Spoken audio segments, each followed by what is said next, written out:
주실 하나님의 말씀은 신약성경 데살로니가전서 5장 1절에서 11절까지 말씀이 되겠습니다.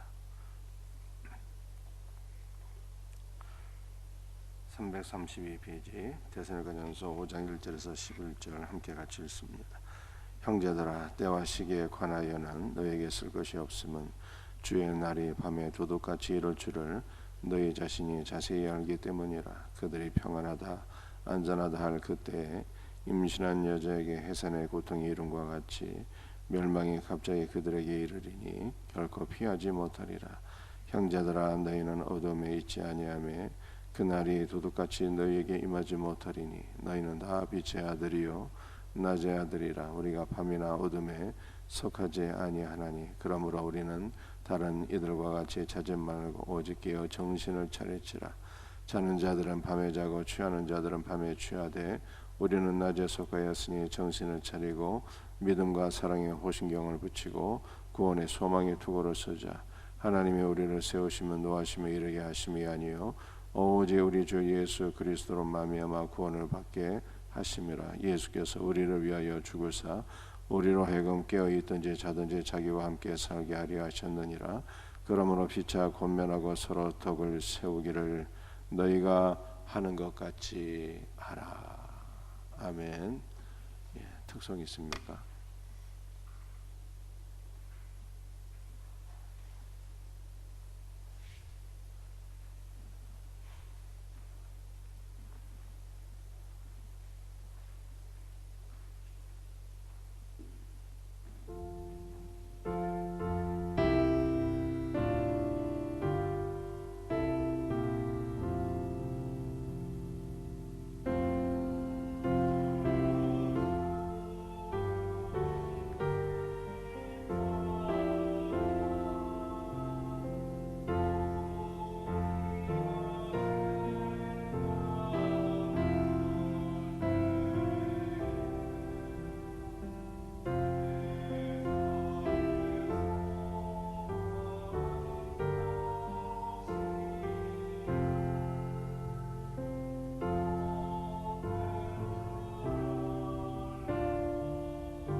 기도하겠습니다. 아버지 하나님 감사합니다. 오늘도 우리 특별 새벽기도에 귀한 특성으로 하나님께 영광을 돌려오니 주께서 기쁘게 받아주신 줄로 믿습니다. 오늘도 우리 말씀을 듣고 기도하는 모든 성도들에게 주의 영과 생명을 부어주시고 주의 뜻을 분별하게 하시고 주의 이름으로 간구하는 모든 것들을 주께서 들으시고 응답하여 주시옵소서. 부정한 자를 붙잡아 주옵시고 전하는 자 말씀을 받는 모든 성도들 한 가지로 은혜 받게 하여 주옵소서. 성령께서 역사하시는 복된 시간 되게 하시기를 간절히 소원하오며 주 예수의 이름 받들어 간절히 기도합니다. 아멘. 우리 데살로니가 전서는 1장, 2장, 3장 매장 마지막 부분에 그리스도의 재림을 말씀하고 있는데 4장과 5장에서는 집중적으로 그리스도의 재림을 말씀하고 있습니다. 오늘 본문의 전체적인 내용은 두 가지인데요. 하나는 재림의 때와 시기에 관한 것이고 또 두 번째는 그리스도의 재림을 맞이할 성도들이 어떻게 살아야 되겠는가, 성도의 삶에 대해서 교훈하고 있습니다. 일단 우리 어제 살펴본 말씀 우리 한 군데만 같이 다시 생각해 볼 수 있기를 원합니다. 데살로니가전서 4장 16절 17절 우리 함께 같이 읽습니다. 주께서 호령과 천사장의 소리와 하나님의 나팔 소리로 친히 하늘로부터 강림하시리니 그리스도 안에서 죽은 자들이 먼저 살아나고 그 후에 우리 살아남은 자들도 그들과 함께 구름 속으로 끌어올려 공중에서 주를 영접하게 하시리니 그리하여 우리가 항상 주와 함께 있으리라. 아멘.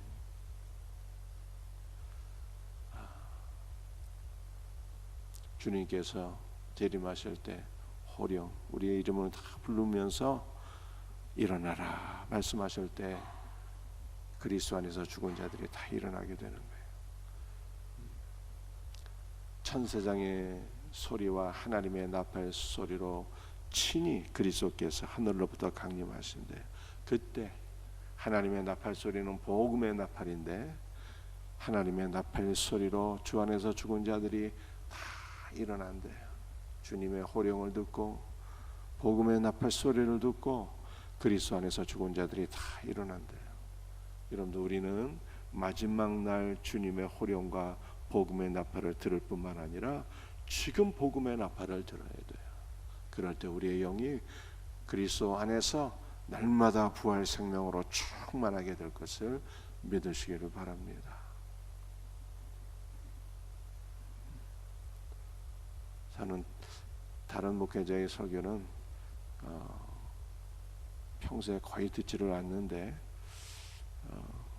어제 어떤 분의 설교를 한번 들었어요.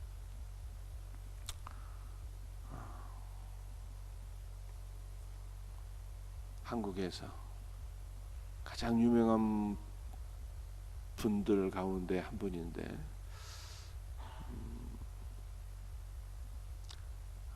매우 훌륭한 설교였습니다. 그런데 그분의 설교에서 복음을 거의 듣지 못했어요. 진실로 복음을 거의 듣지 못했어요. 여러분들 우리는 복음의 나팔을 들어야 돼요. 그럴 때 우리의 영이 그리스도의 부활 생명으로 날마다 충만하게 될 것을 믿으시기를 바랍니다. 그리스도 안에서 죽은 자들이 먼저 일어나고 그 후에 우리 살아남은 자들도 그들과 함께 구름 속으로 끌어올려 공중에서 주를 영접하게 하시니 최후의 승리를 말씀하고 있어요. 그리스도께서 재림하시는 날은 최후 승리의 날이에요. 주님께서 우리를 끌어올려서 공중에서 주를 영접하게 하시는 거예요. 사탄이 권세를 잡고 역사하던 그 공중에서 주님을 만나게 되고 주님과 함께 영원히 산다는 것은요, 성도의 최후의 승리, 그리스도 예수 안에서 성도들이 최후의 승리를 하게 될 것을 말씀하고 있는 거예요. 이 소망으로 살아가는 복된 성도들이 되시기를 주 예수의 이름으로 축복합니다. 자, 오늘 본문 말씀입니다. 데살로니가전서 5장 1절과 2절 우리 함께 같이 읽겠습니다. 형제들아, 때와 시기에 관하여는 너에게 쓸 것이 없음은 주의 날이 밤에 도둑같이 이룰 줄을 너희 자신이 자세히 알기 때문이라. 아멘. 때와 시기는 무슨 때와 시기를 얘기하는 거예요? 재림의 때와 시기에 대해서 너에게 별로 쓸 것이 없다. 왜냐하면 주의 날이 밤에 도둑같이 이를 것을 너희 자신이 자세히 알기 때문이라. 이렇게 말씀하고 있어요. 여러분들 때와 시기, 이 때와 시기에 대해서 예수님께서 사도행전에서 이렇게 말씀하신 바 있습니다. 사도행전 1장 7절인데요. 때와 시기는 아버지께서 자기 권한에 두셨으니 너희가 알 바가 아니라, 이렇게 말씀했어요. 때와 시기는, 재림의 때와 시기는 전적으로 아버지의 권한이래요. 그래서 유대인들은 두 번 결혼한다고 말씀하셨잖아요. 첫 번째 결혼은 한 번 이혼하고 다시 결혼하는 게 아니라 첫 번째 결혼은 정혼, 법적인 결혼이에요. 두 번째 결혼은 진짜 결혼인데 우리 예수님께서 이 땅에 오셔서 우리를 피로 사시고 우리를 신부로 취하신 거예요. 정혼. 두 번째 결혼은 예수님께서 재림하실 때 우리가 그리스도의 신부로서 그리스도를 만나게 되는 것이죠. 그런데 그 결혼 날짜는 유대인들의 관습은요, 전적으로 신랑 아버지의 권한이에요. 그래서 주님 말씀하시는 거예요. 때와 시기는 아버지의 권한이기 때문에 너희가 알 바가 아니라. 그런데 여러분들 여기에서 형제들아 때와 시기에 관하여는 이라고 말씀하고 있잖아요. 요 때와 시기는 헬라어로는 크로노스와 카이로스예요. 여러분들 크로노스라고 하는 것은 자연적으로 흘러가는 시간, 우리가 생각하는 시간이에요. 과거와 현재와 미래로 이어지는 시간이에요. 그런데 이 크로노스라고 하는 단어가 복수로 되어 있어요. 그러니까 재림이 이루어지기 위해서는요, 많은 시간이 필요하다는 거예요. 초대교회 신자들은 예수님의 재림이 곧 임박할 것으로 생각했어요. 그러나 성경은요, 예수님의 재림의 때가 이루어지기 위해서는 크로노스, 과거와 현재와 미래로 흘러가는 많은 시간들이 필요하다, 이렇게 말씀하고 있어요. 여러분들 카이로스라고 하는 단어는 무슨 단어인가 하면은 하나님께서 주권적으로 정하신 가장 좋은 시간, 가장 좋은 때를 의미하는 거예요.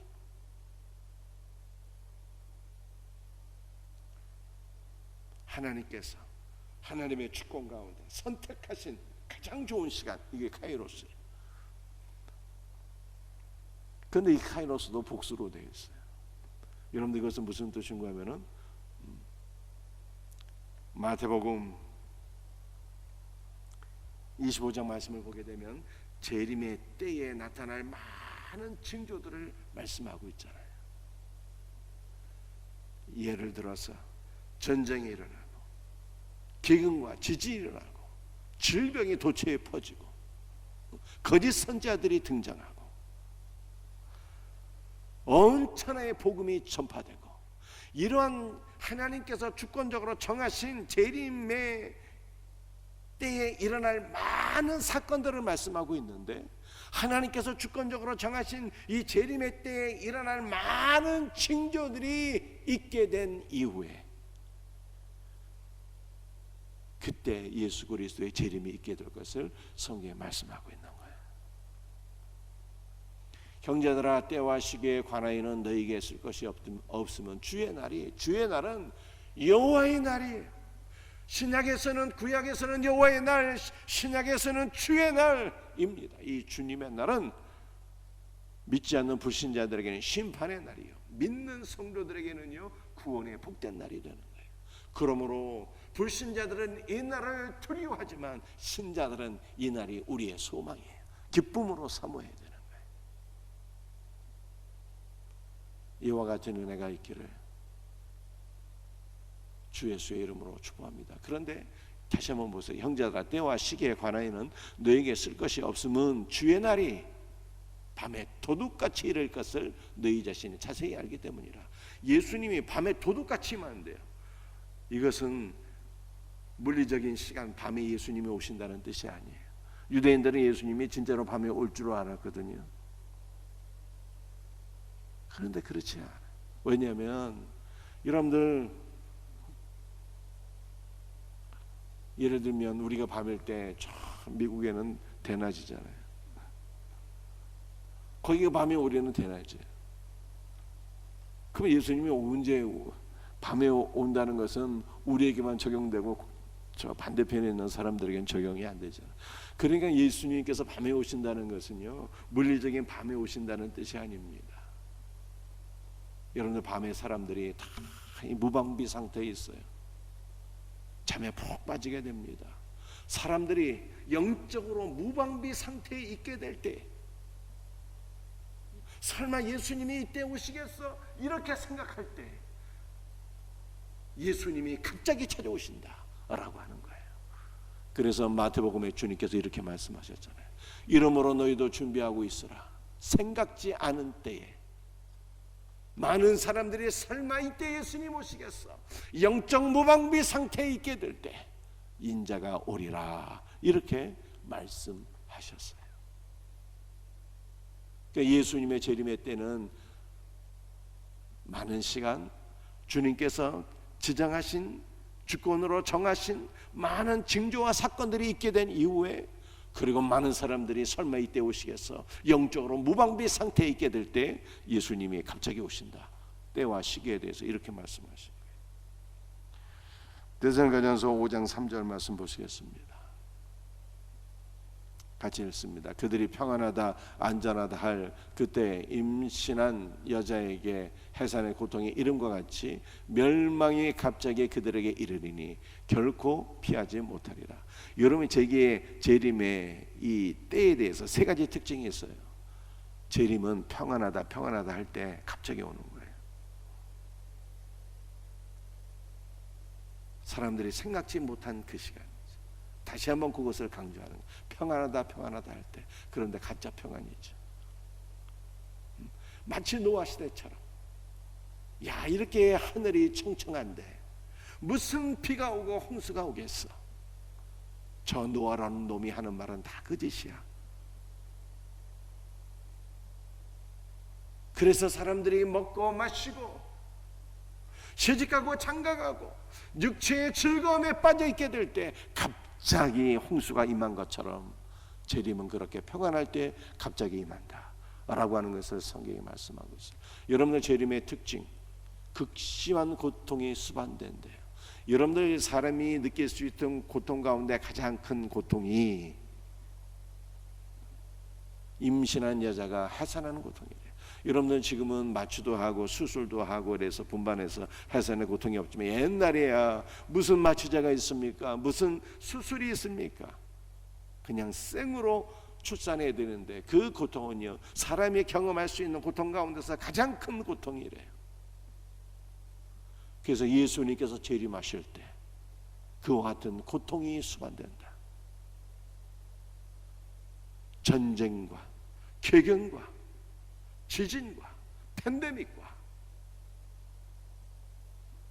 거짓 선지자들의 등장과 많은 고통이 수반된다. 그리고 예수님 재림하시면 영원한 멸망이잖아요. 불신자들에게는 극심한 고통이 수반된다. 재림은.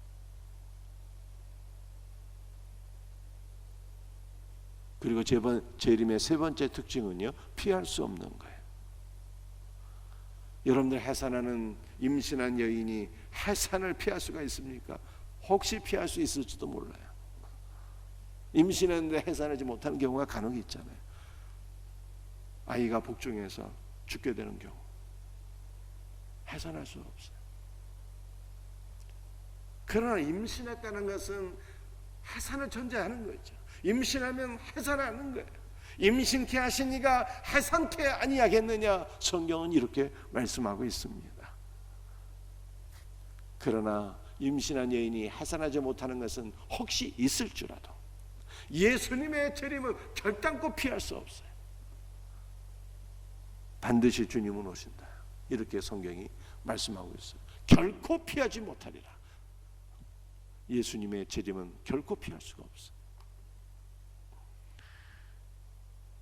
데살로니가전서 5장 6절, 이제부터는 재림을 맞이하는 성도의 삶이에요. 같이 읽어보겠습니다. 그러므로 우리는 다른 이들과 같이 자지 말고 오직 깨어서 정신을 차릴지라. 자지 말고, 무슨 뜻입니까? 구원에 무관심하고 다가오는 재림의 날을 전혀 의식하지 못하는 영적으로 무감각한 상태에 있지 말고, 영적으로 자지 말라는 거예요. 영적으로 무감각한 상태에 있지 말라는 거예요. 깨어 있으라는 것은요, 반대 의미죠. 영적으로 깨어 있는 거예요. 영적으로 깨어 있는 거. 정신을 차리라는 것은요, 본래 의미가 술 취하지 않은 상태예요. 술 취하지 말라, 이는 방탕한 것이니. 술 취하지 않는 것은 무엇입니까? 오직 성령의 충만을 받는 거예요. 정신을 차리는 것은 오직 성령의 충만을 받아서 성령의 지배를 받아 거룩함으로 나가는 것, 곧 그리스도로 충만해지고 그리스도를 위해서 사는 거예요. 이것이 그리스도의 재림을 맞이하는 성도의 삶이에요. 영적으로 자지 말고 영적으로 깨어있고 술 취하지 아니하고 성령 충만 받고 성령 안에서 거룩한 삶, 주 예수로 충만하며 주 예수를 위하는 삶을 사는 것, 이것이 그리스도의 재림을 맞이하는 성도의 삶. 데살로니가전서 5장 8절이에요. 우리는 낮에 속하였으니 정신을 차리고 정신을 차리라 다시 나와 있어요. 술 취하지 말고 오직 성령의 충만을 받으라는 거예요. 믿음과 사랑의 호신경을 붙이고 구원의 소망의 투구를 쓰자. 여러분들이 데살로니가전서를 누가 썼어요? 바울이 썼잖아요. 근데 바울이 에베소서 말씀을 또 기록하지 않았습니까? 여러분들 에베소서 마지막 마지막 장의 말씀을 보세요. 에베소 6장이죠. 뭐라고 말씀하고 있습니까? 하나님의 전신갑주를 취하는 거잖아요. 구원의 투구를 쓰고 의의 흉배를 붙이고 진리로 띠를 띠고 복음의 신을 신고 믿음의 방패를 들고 성령의 검을 붙잡고 악한 자와 더불어 싸우는 거죠. 하나님의 전신갑주, 이것이. 근데 하나님의 전신갑주의 핵심이 뭐냐? 그리스도의 말씀이죠. 그리스도의 말씀. 이것을 다른 말로 표현하게 되면 그리스도 예수로 옷 입는 거예요. 그리스도 예수로 옷 입는 거예요. 여러분들 종말을 맞이할 성도의 삶은 무엇입니까? 정신을 차리고 술 취하지 아니하고 성령의 충만을 받고 그리스도 예수로 옷 입는 거예요. 그리스도 예수로. 그리스도 예수로 옷 입고 살아가는 거예요. 주님 안에 사는 거예요. 그리스도 예수로 옷을 입는다는 것은 내가 주님 안에 들어가는 거예요. 그리스도와 함께 살아가는 거예요. 그리스도와 함께. 주님이 내 안에 거하시고 내가 주님 안에 들어가고 주 예수로 옷 입고 내가 그리스도와 함께 사는 것, 이것이 종말을 예비하는 성도의 삶이에요. 데살로니가전서 5장 10절이에요. 예수께서 우리를 위하여 죽으사 우리로 하여금 깨어 있든지 자든지 자기와 함께 살게 하려 하셨느니라. 그리스도께서 우리를 위해 죽으셨대요. 왜 우리를 위하여 죽으셨어요? 우리로 하여금 깨어 있든지 자든지. 여러분 성경에서 자는 것은 뭐라고 그랬어요? 죽음이라고 그랬죠. 그러면 반대 깨어 있는 것은 사는 거죠. 그래서 깨어 있든지 자든지는 살든지 죽든지, 살든지 죽든지 자기와 함께 살게 하려 하셨느니라. 여러분들 살게 하다는 것은요, 영적 생명을 가지고 산다는 거예요. 예수님이 우리를 위하여 죽으셨는데 왜 죽으셨느냐? 그리스도께서 우리에게 주님의 생명을 주신 거예요. 그리스도의 생명, 영적인 생명, 부활의 생명을 주셨는데 우리가 그리스도의 생명으로 살아가도록 주님께서 십자가에서 죽으셨다. 주님께서 죽으신 결과 우리는 그리스도의 생명을 얻고 그리스도의 생명으로 살게 되었다는 거예요. 여러분도 오늘 하루도 그리스도의 생명으로 사세요. 그리스도의 영과 그리스도의 생명으로 가정도 돌보고 직장에서 직장일도 하고 주님이 맡겨주신 모든 교회 안의 사역에 충성하고 이 세 가지 삶이 우리에게 균형이 있어야 돼요. 교회와 가정과 직장. 이 모든 일들을 나의 노력으로만 하려고 하지 말고 나의 지혜와 지식으로 능력으로만 하려고 하지 말고 주님을 의지하고 주님의 은혜로 주님의 생명으로 주님의 도우심으로 우리가 살아가는 거예요. 이와 같은 삶이 재림을 맞이할 성도의 삶이래요. 마지막이에요. 데살로니가전서 5장 11절 함께 같이 읽습니다. 그러므로 피차 권면하고 서로 덕을 세우기를 너희가 하는 것 같이 하라. 여러분들 권면하다라고 하는 말은요, 이 원어의 의미가 곁에서 부르는 거예요. 아무개야 하면서 곁에서 부른다는 뜻이에요. 여러분들 곁에서 부른다는 거, 이름을 부른다는 것은요, 어깨를 툭툭 쳐주면서 격려하고 위로하고 용기를 북돋워 주는 거예요. 그리고 또 하나의 의미는 곁에서 부른다잖아요. 초청하는 거예요. 초청.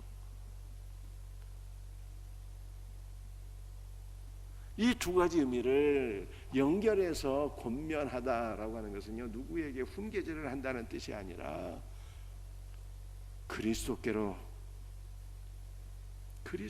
초청하는 거예요. 그리스도께로. 우리 모두가 그리스도께로 나아갈 수 있도록 위로하고 권면하고 용기를 북돋아주고 이런 뜻이에요.